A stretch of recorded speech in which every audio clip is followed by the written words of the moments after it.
Lesson 3-5, solving quadratic equations by completing the square. You can use square roots to solve equations like x squared minus 49 equals 0, remembering that 7 and negative 7 are both square roots of 49 because 7 squared is 49 and negative 7 in parentheses squared is 49. Therefore, the solution set of x squared minus 49 equals 0 is negative 7 and 7. You can write it as that way, or you can write it with the plus minus sign and the number 7 once. The square root property says to solve a quadratic equation in the form of x squared equals n, take the square root of each side. We've been doing that already with some of our problems. So if you feel comfortable with using the square root property instead of factoring, you may still do that. Not all quadratic equations have the solutions that are whole numbers. So roots that are irrational numbers, which means it can't be written as a fraction, or it's not a decimal that comes to an end or repeats, or it's a repeating decimal. The answers could be in radical form or as an approximate answers in decimal form, and that usually is when you use a calculator. Sometimes the solution of a quadratic equations are not real numbers, so then you would have complex numbers in the form of a plus bi. Example 1, solve a quadratic equation with rational roots. So rational roots means it can be written as integers, whole numbers, or fractions. Then solve x squared minus 4x plus 4 equals 25 using the square root property. So the first thing I'm going to do is find the perfect square on the left side. Since this is a perfect square trinomial, I can write this as x minus 2 squared equaling 25.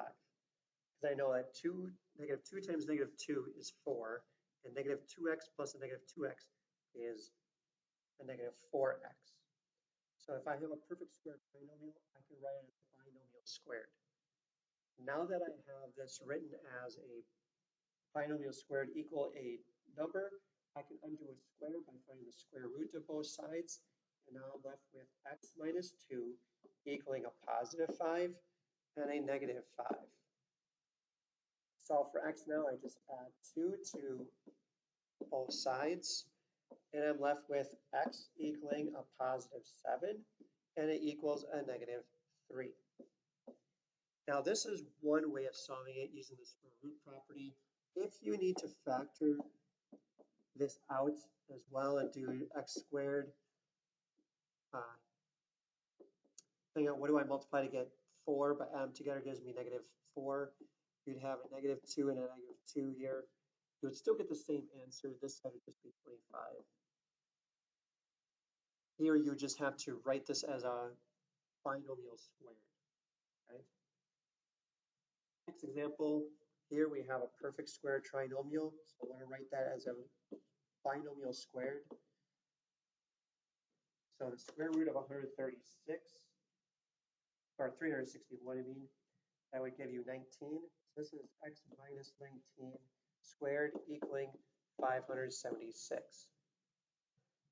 Now to undo a square, you find the square root of both sides, and you get x minus 19 equaling square root of 576 is 24. So you get a positive 24 and a negative 24. To get x by itself, I'm just going to add 19. And we get our answer of x equaling 24 plus 19 gives us 43. And over here, negative 24 plus 19 gives us an answer of negative 5. Next, solve this one by the square root property. And I have a perfect square trinomial here, so this would be x plus 7 squared equaling 169.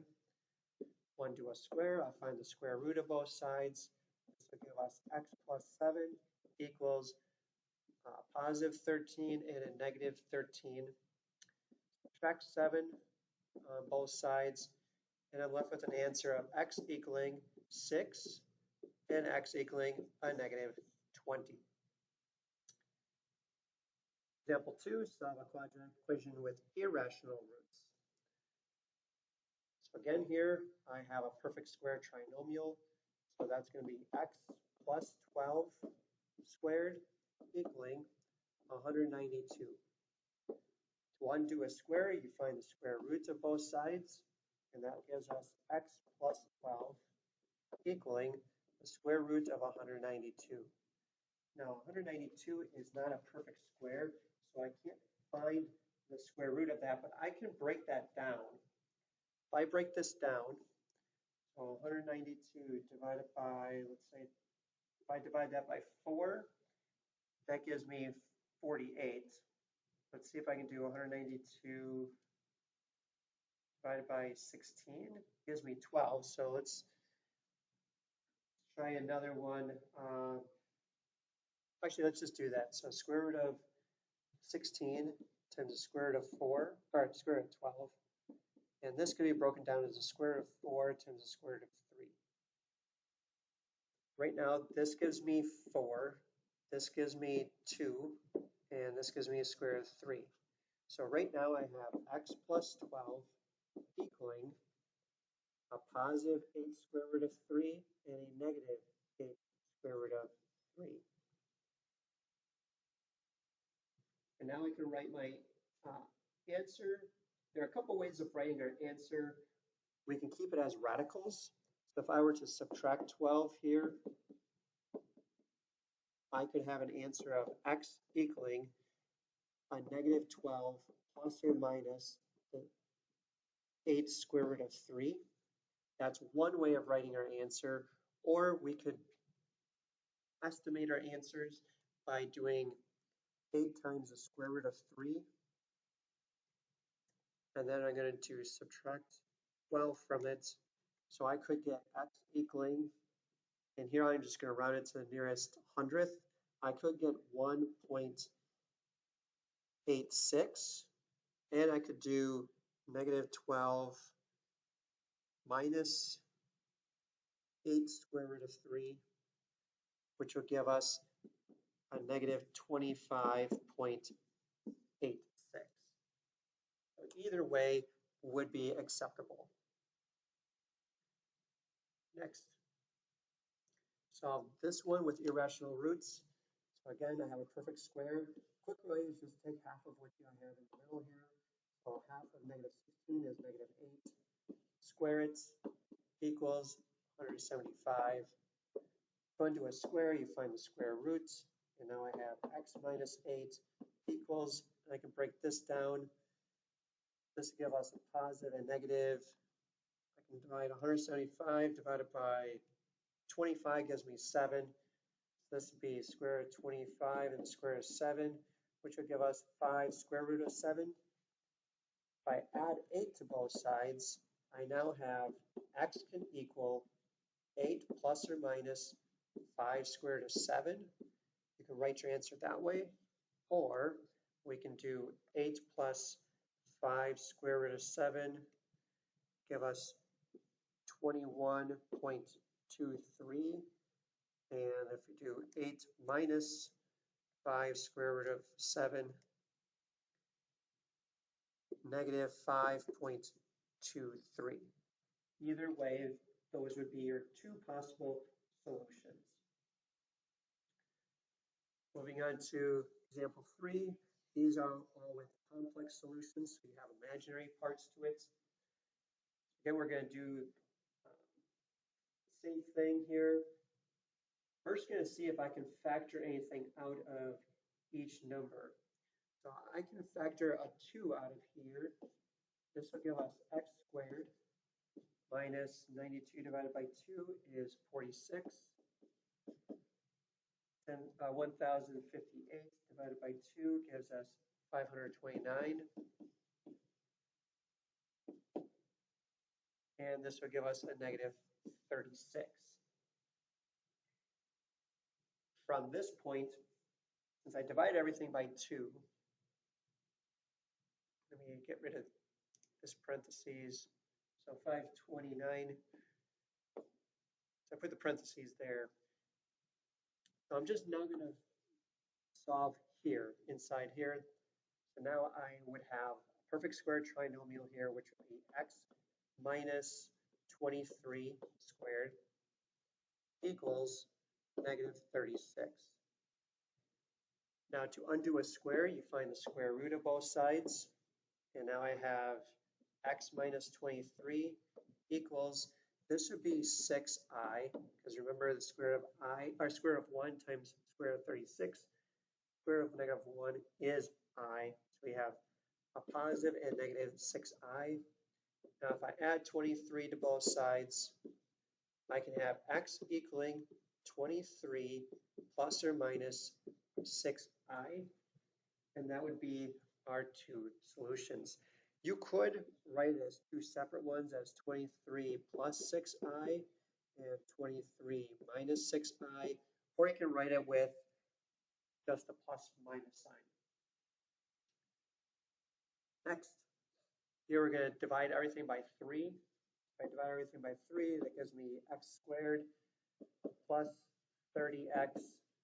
675 divided by 3 is 225, equaling negative 243 divided by 3 gives us a negative 81. Now I'm just factoring everything in the parentheses here. This would be x plus 15 squared equals negative 81. One do a square, I'll find the square roots. That gives me x plus 15 equals a positive and negative 9i.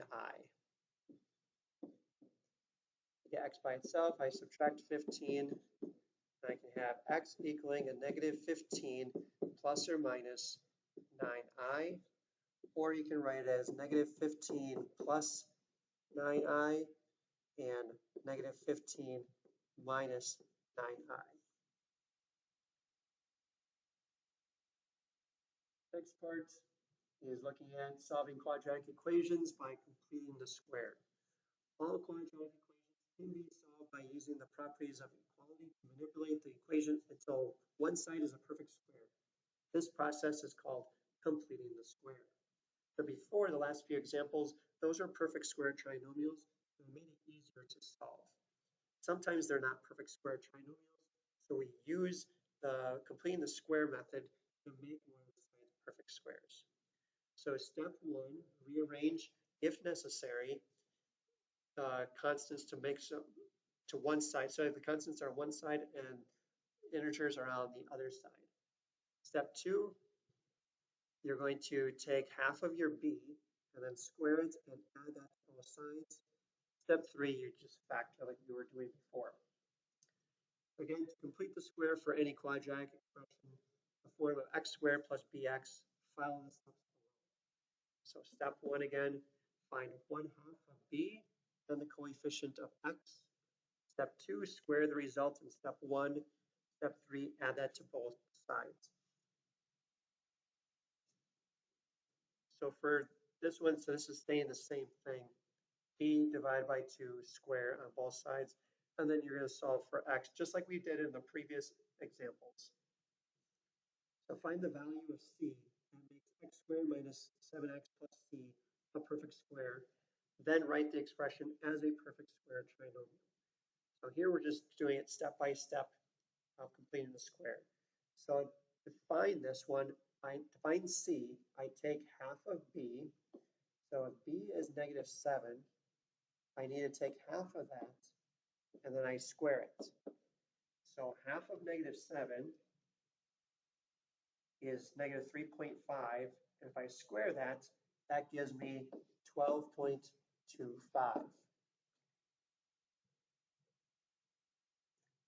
So now if I were to put this into my equation for c, I would have x squared minus 7x plus 12.25.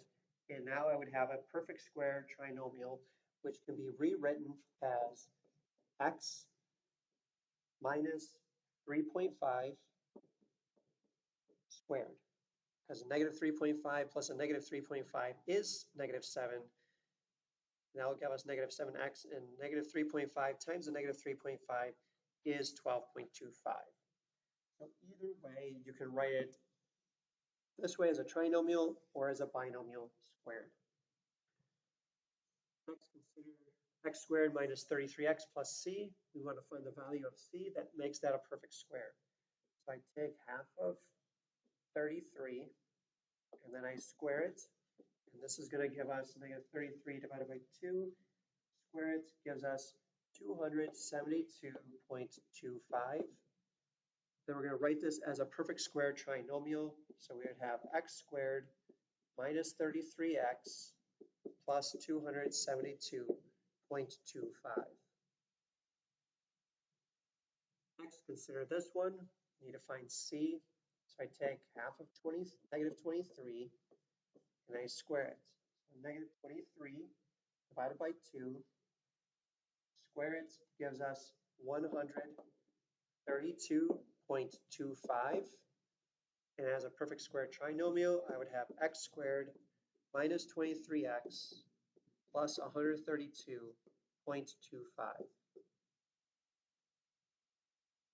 Example 5. Now we're going to do the whole thing. We're going to complete the square and solve for x. Before we were just completing the square, making a perfect square trinomial. So we're going to do the same thing here, but the first step we're going to do is put this 4 on the other side by adding 4. So now I have x squared plus 18x plus blank equals 4 plus blank.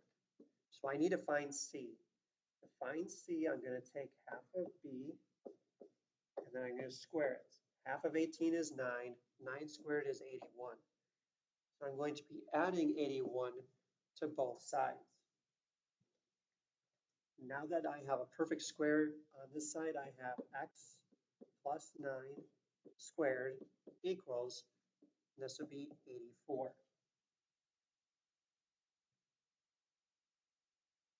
Or not 84, 85. From this point, now I can solve. So I'm going to undo a square by finding the square roots. And now I have x plus 9 equaling, I can't break down square root of 85 any further because 85 divided by 5 would give us 17, and I can't break that down. So this will give us a positive and negative square root of 85. To get x by itself, I subtract 9. So x would equal negative 9 plus or minus the square root of 85. Now, if I wanted to find estimated answers, this is the exact one. If I want to find the estimated, I would just do negative 9 plus the square root of 85, and I would get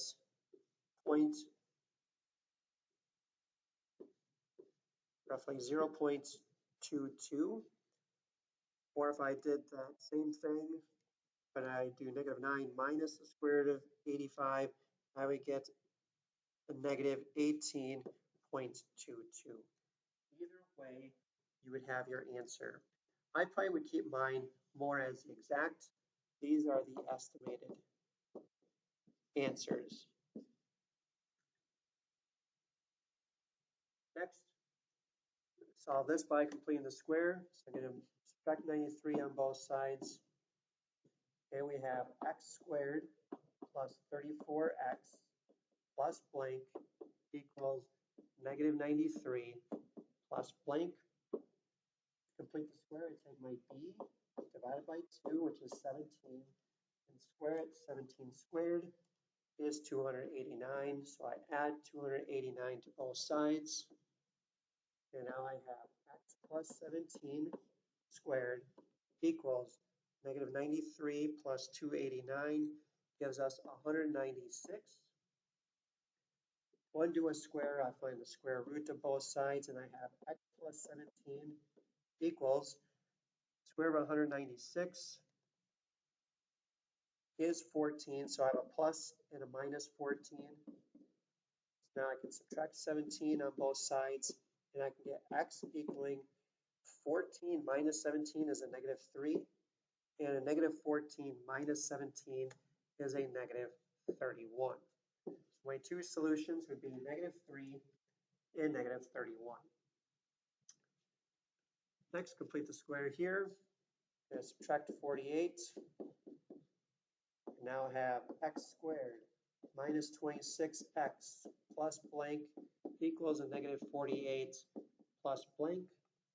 Half of negative 26 is negative 13. Squared gives us 169.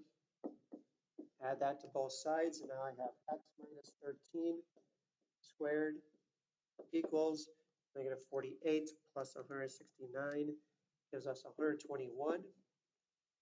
Undo a square by finding the square root of both sides, and I get x minus 13 equals a positive 11 and a negative 11. Add 13 to both sides. X would equal 24, and it can also equal a positive 2. Example 6, we have a word problem here. Jamal's parents are putting a rectangular swimming pool in their backyard. The length is 16 feet longer than the width. If the pool will cover 512 square feet, find the length and width of the pool. So since this is a rectangle, I'm going to do length times width equals area. The area they said was 512. The length I'm going to choose as x, or the width is x, and the length is 16 longer than that. So this would be x plus 16 times x, going to equal 512. So if I FOIL that, that's going to give me x squared plus 16x. And I'm going to do plus blank equals 512 plus blank. So I'm completing the square, so I'm just writing that, preparing it to save some space. So now to find my c, I take half of 16 and then square it. So half of 16 is 8. 8 squared is 64. So I'm going to add 64 to both sides. And now I have x plus 8 squared equals 512 plus 64 gives us 576. Undo a square by finding the square root of both sides, and I have x plus 8 equals square root of 576 is 24. So I have a positive 24 and a negative 24.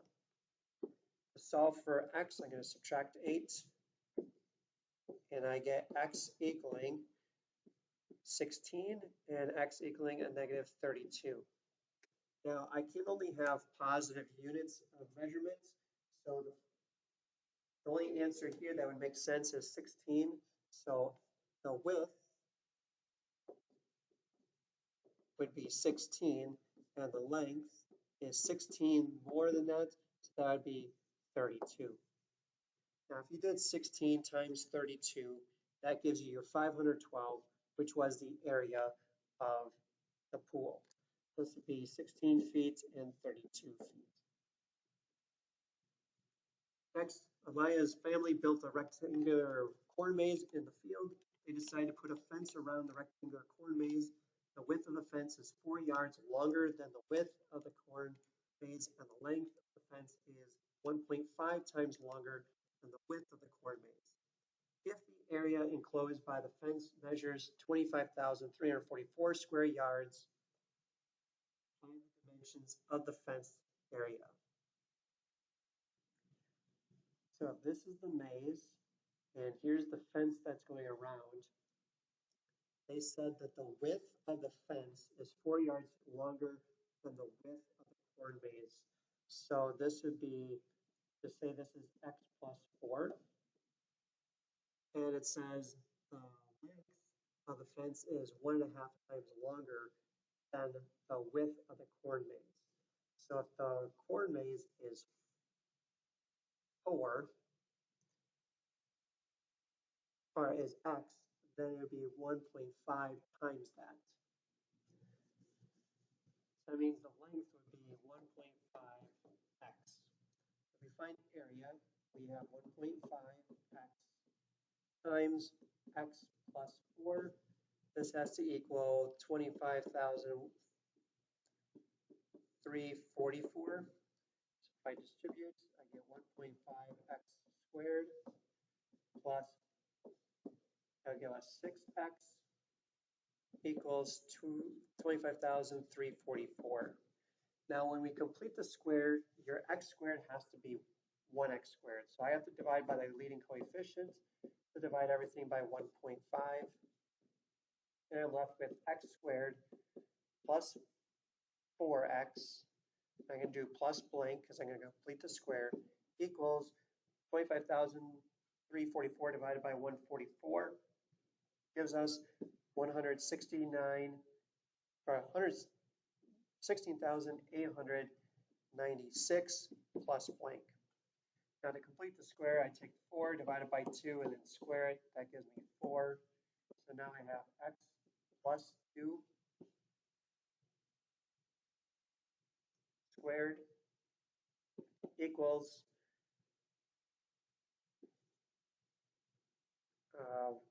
16,000. This would be adding 4. So this would be 169 or 16,900. Now to undo a square, you find the square roots both sides. So I'm going to put this up here. So now I have x plus 2 equals a positive and a negative 130. Now I subtract 2 on both sides. I would have x equaling 128 or a negative 132. The only one I can use is the positive form. So the width would have to be 128 yards, and the length is going to be 1.5 times more than that. So if I did 128 times 1.5, that gives me 192.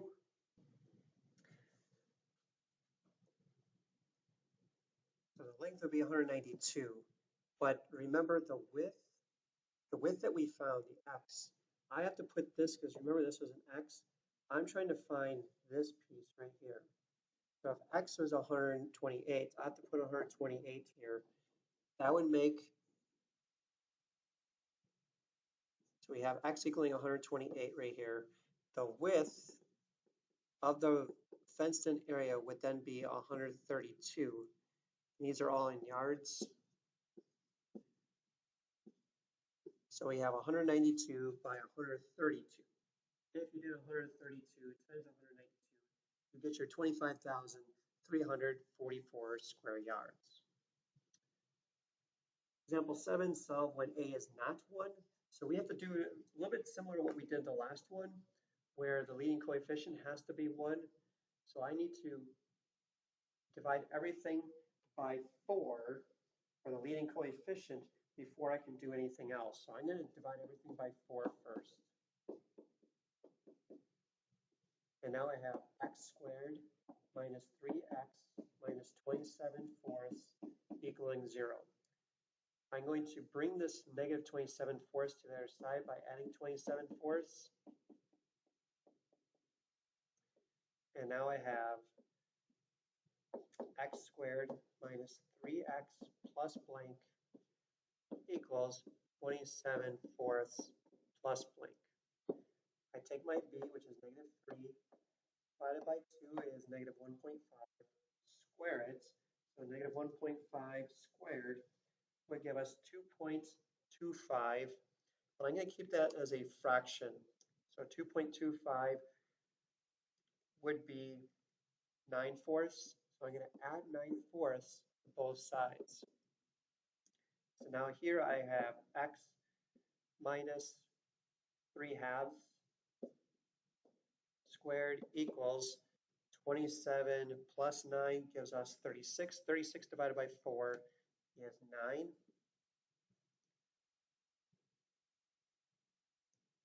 This one I'm just going to make this 1.5 to make it a little bit easier. So then I find the square root of both sides, and I get x minus 1.5 equals a positive and negative 3. So if I add 1.5 to both sides, I now have 1.5 plus 3. So x could equal 4.5. And I have 1.5 minus 3 gives us a negative 1.5. So there would be our two possible solutions, or you could write it as fractions, which would be 9/4 and negative 3/2. Either way would work.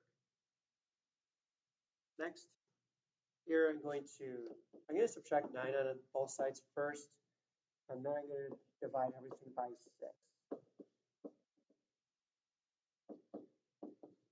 Divide everything by 6. So now I have x squared minus 21/6. If I divide that by 3/3, that gives me 7/2 plus blank equals, that will give us, divide that by 3/3, that gives me negative 3/2 plus blank. Now I take half of my b and I square it. So negative 7/2 is negative 3.5. Divide that in half, gives me negative 1.75. Square it, I get 3.0625. I'm going to put that as a fraction, which would give us 49/16.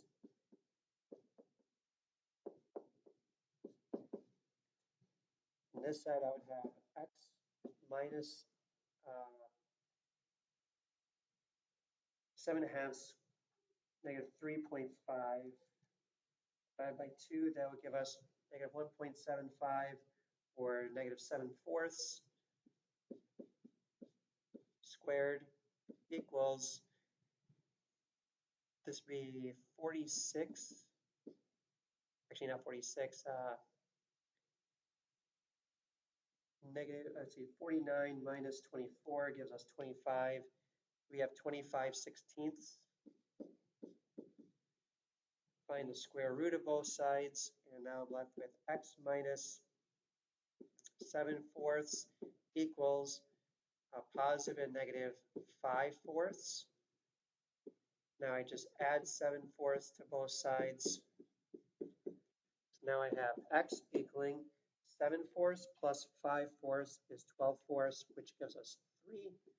And 7/4 minus 5/4 equals 2/4, which is 1/2. So our two choice answers would be 3 and 1/2, or 0.5.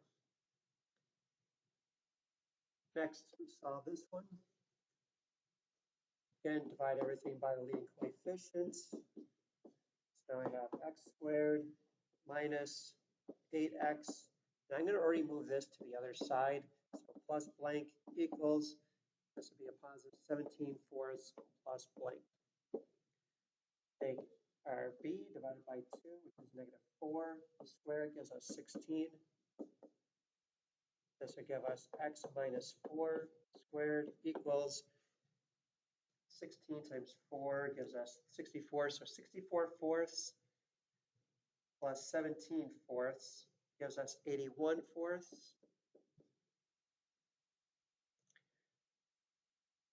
Now I can find the square root of both sides, and I get x minus 4 equaling 9/2, plus or minus 9/2.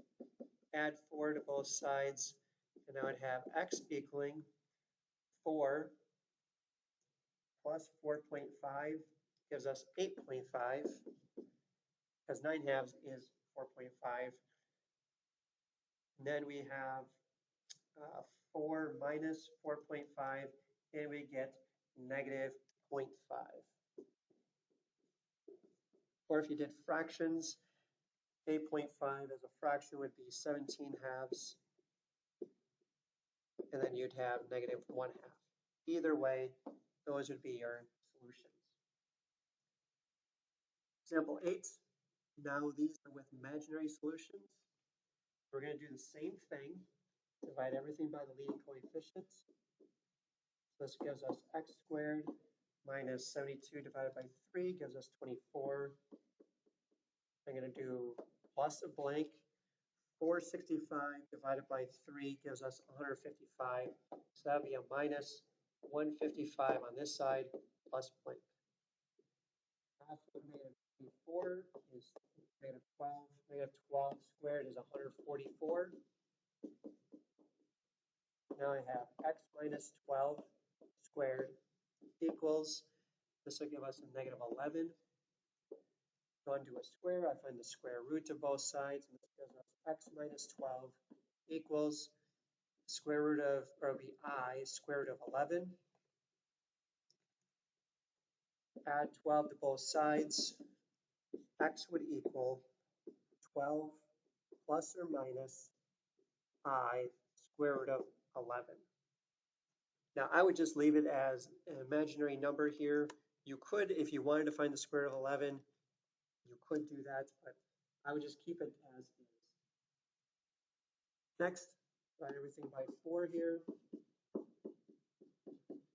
Now I have x squared plus 56 divided by 4 gives us 14. 14x plus blank equals 260 divided by 4 is 65. So if I subtract 65, I have negative 65 plus blank. Take our b, divide by 2, 7 squared is 49. So I add 49 to both sides, and I have x plus 7 squared equals negative 65 plus 49 gives us a negative 16. And the square root of both sides, and I have x plus 7 equals, this would be plus or minus I, or plus or minus 4i. Subtract 7, I would have x equaling a negative 7 plus or minus 4i. Next part, quadratic functions in vertex form. When a function is given in standard form of y equals ax squared plus bx plus c, you can complete the square to write it in vertex form. The path that an object travels when influenced by gravity is called trajectory. And trajectories can be modeled by quadratic functions. The formula below relates the height of the object, h of t, and time t, where g is the acceleration due to gravity, v is the initial velocity of the object, and h subscript o is the initial height of the object. So this is the basic formula when you're doing problems dealing with trajectory. Something is being put up into the air and then comes back down. The acceleration due to gravity, g, is 9.8 meters per second squared, or 32 feet per second squared. The problems that involve being thrown or dropped are called projectile motion problems. Now you've noticed some of the problems before where you had negative 16t squared. You get the negative 16t squared because if you put 32 back into here for g, half of 32, the negative half of 32 is negative 16. So that's where we get that formula from before. So now we're going to use these examples and put these functions in vertex form. So we're going to complete the square. The first thing we need to do is make sure we have the negative on the outside. So this will be a negative, then x squared plus 12x plus blank. Actually, we're going to put the 9 on the outside. So 12x, and then put this minus 9 on the outside. That's like, just pretend that's on the other side of the equal sign. So once we have that there, now we're going to complete the square. I think I'm going to change my mind. I'm going to put this to the other side. So this is going to equal, since this is a minus 9, this is a plus 9. Now it'll be easier for us to complete the square. So I take half of my b, which is 12, divided by 2, which is 6, and then I square it. That gives me 36. So right now I have negative x squared plus 12x plus 36 equals 9 plus, now it looks like I'm adding 36 to both sides, but remember I took a negative out. Now I have to put that back in there. So that means I'm subtracting or adding a negative 36 to both sides. And that will give us our final answer of y equals a negative. This is a perfect square, so this is x plus 6 squared. And then this gives us a negative 27. If I bring that back to the other side, I would have a plus 27,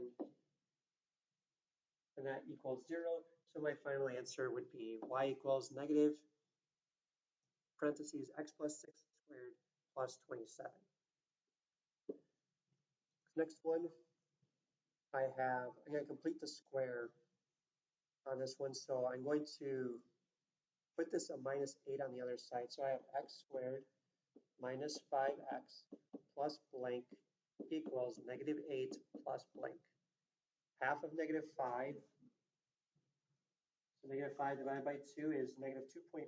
Square that. That gives me 6.25. 6.25. This is 6.25. Now my answer, I can then we do negative 8 plus 6.25 gives us a negative 1.75. So right now I have x squared minus 5x plus 6.25 equals a negative 1.75.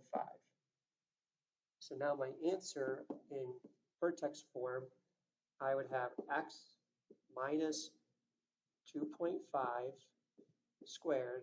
Instead of a minus 1.75, if I bring it back to the other side, it would be plus 1.75.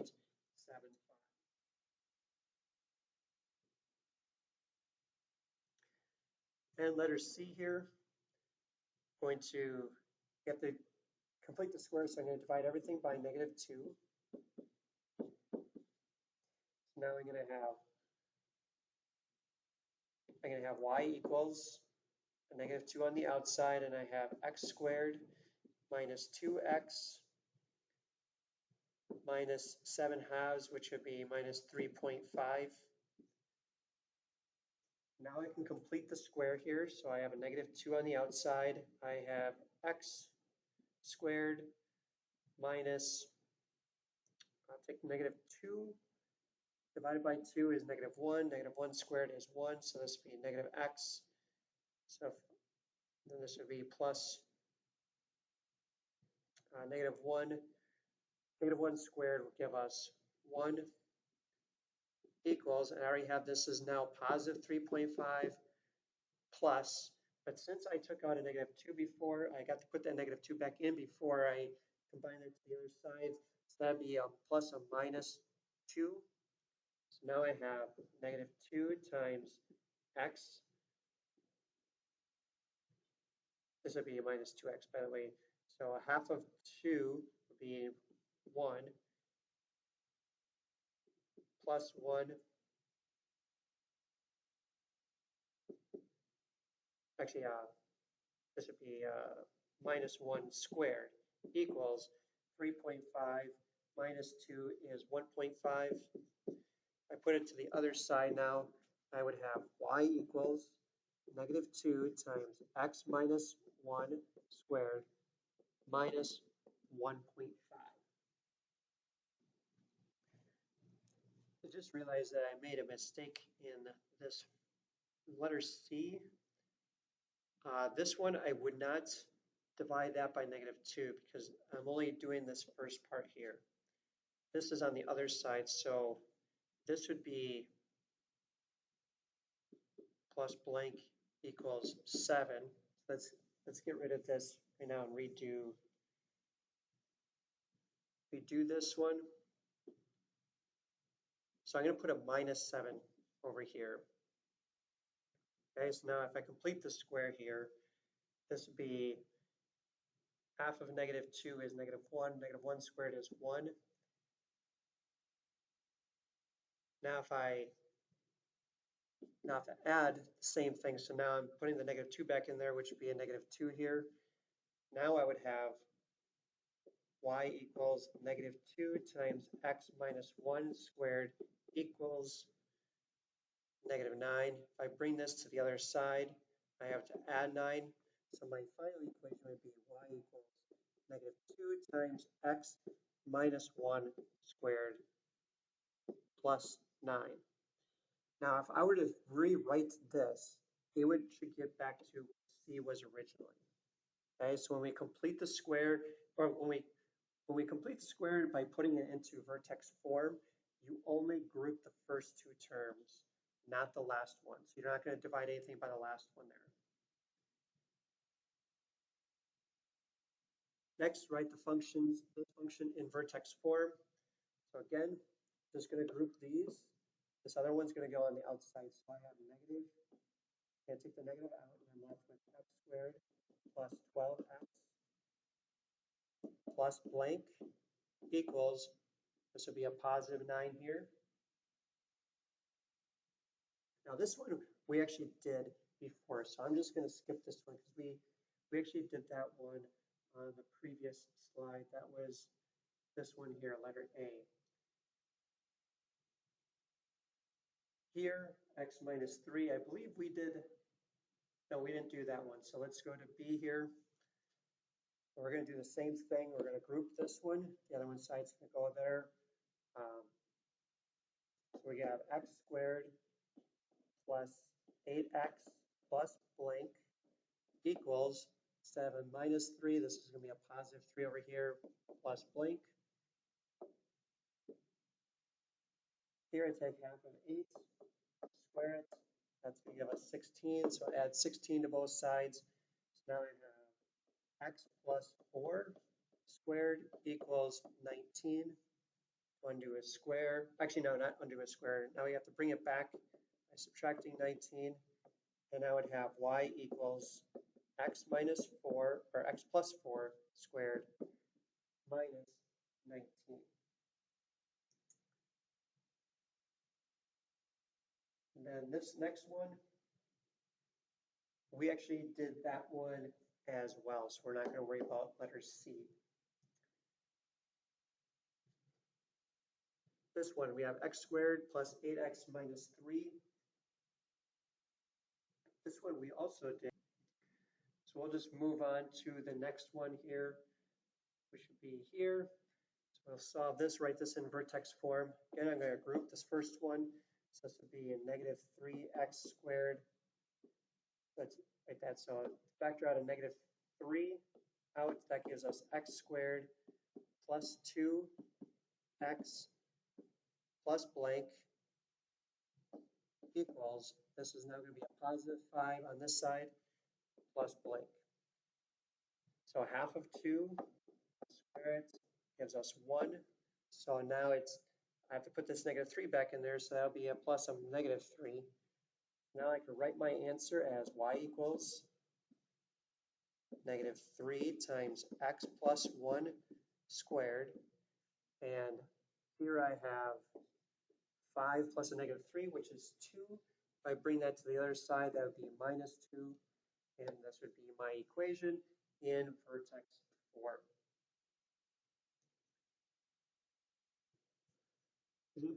Determine the vertex and the axis of symmetry. So we're going to write the function in vertex form so we can find the vertex, and then the axis of symmetry is always the x-coordinates of our vertex. So for this one, let's complete the square on it. So here we'll have negative 2 times x squared minus 2x plus blank. And this is going to equal, bring this to the other side of the equal sign, that'll be a minus 7. Half of negative 2 is negative 1 square, gives us 1. So put that negative 2 back in there. So I'm adding a negative 2 both sides. And now I have y equals negative 2 times x minus 1 squared. This is negative 9. So if I bring it to the other side, that's a plus 9. There's my equation, my function in vertex form. The axis of symmetry is the x-coordinate of our vertex. Let's do our vertex in part C first. The vertex is always our h and our k here. So the vertex is 1, 9. That means the axis of symmetry would be 1. Here we determine if this is a maximum or minimum. Since the leading coefficient is negative, it opens downward. And if it opens downward, we have a max.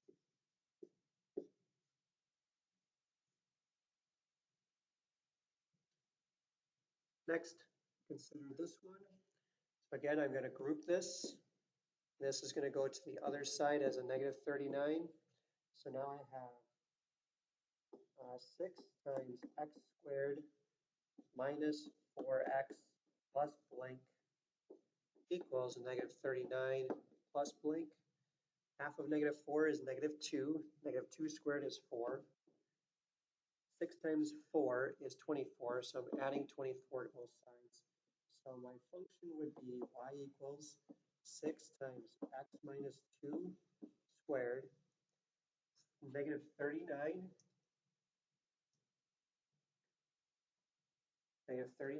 plus 24 would give us a negative 15, but if I bring it to the other side, this is a positive 15. That's my function. The vertex would be positive 2 and 15. That means the axis would be at 2. And since the leading coefficient is positive, it opens upward. So I'm going to have a minimum. And question 11 here. It says using quadratic functions or the word problem. If a firework is launched 1 foot off the ground at a velocity of 128 feet per second, write a function for the situation, and then find and interpret the axis of symmetry and vertex. So we're going to use a simplified form of the function. So let's do h of t, the height of t equals, it'll be negative 16 t squared plus vt plus h subscript o. Now the initial velocity, they're telling us the initial velocity is 128. So this would be a negative 16 t squared plus 128 t. H subscript o is the initial height, which they said it was 1 foot, so we put a 1 in for there. Now from that point, we are going to complete the square and write it in vertex form. So to do that, I'm going to group the first part. I'm going to group this one so I can factor out a negative 16. That leaves me with t squared. 128 divided by negative 16 gives us a negative 8. So this is a minus 8t plus blank equals, we got a negative 1 here, plus blank. So half of negative 8 is negative 4. Negative 4 squared is 16. And then I have negative 16 times 16 gives us negative 256. So I'm adding a negative 256 to both sides. And then I now have here negative 16 times t minus 4 squared equals negative 257. Bring this to the other side by adding it, and I would have h of t equaling negative 16 times t minus 4 squared plus 257. That would be my function. Now we need to find we're going to find the vertex. The vertex here would be 4 and 257, and the axis would be x equaling 4. And what does that mean? It means after 4 seconds, fireworks reaches its max height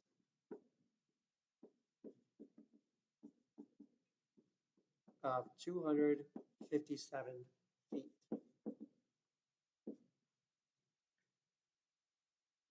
And our last one. Camden hit the volleyball straight up at a velocity of 10.78 meters per second from a height of 1.9 meters.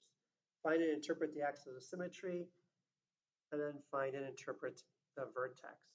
So the first thing we need to do is plug those into our equation. So we have h of t equaling negative 16 t squared plus the initial velocity of 10.78 t, the height of 1.9. So if I take the negative 16 out, that gives me t squared minus 10.78 divided by negative 16 gives us a negative 0.6735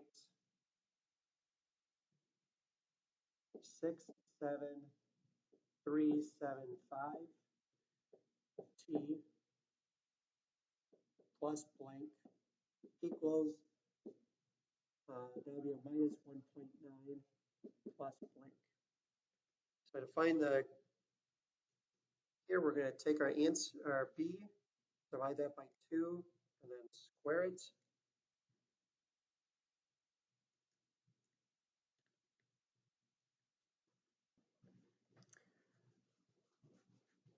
There's a change because this negative 16 in the formula, that's referring to in feet. We have to use the meters. So the meters, so let's get rid of this. In meters, that would be 9.8.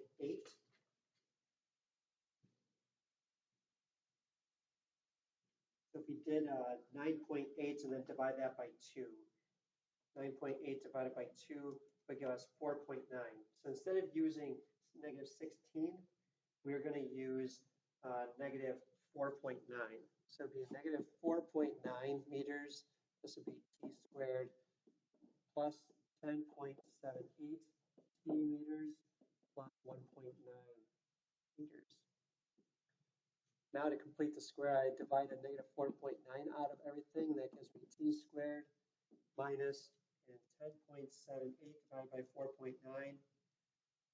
We're at negative 4.9, but give us a negative 2.2 t plus blank, and this is going to equal a negative 1.9 plus blank. Now to complete the square here, I take negative 2.2, divide that by 2, square it. That gives us 1.21, but again, I have to multiply that by negative 4.9. So that gives me on this side be a negative 5.929.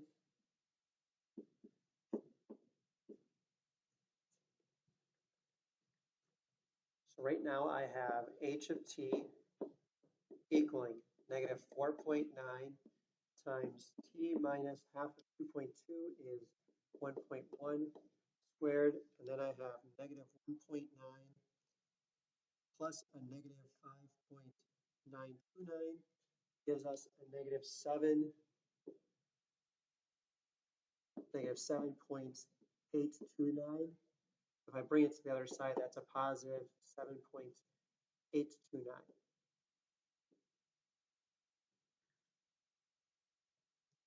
Now we can do the vertex. The vertex would be 1.1 and negative 7 point, or not negative, positive 7.829.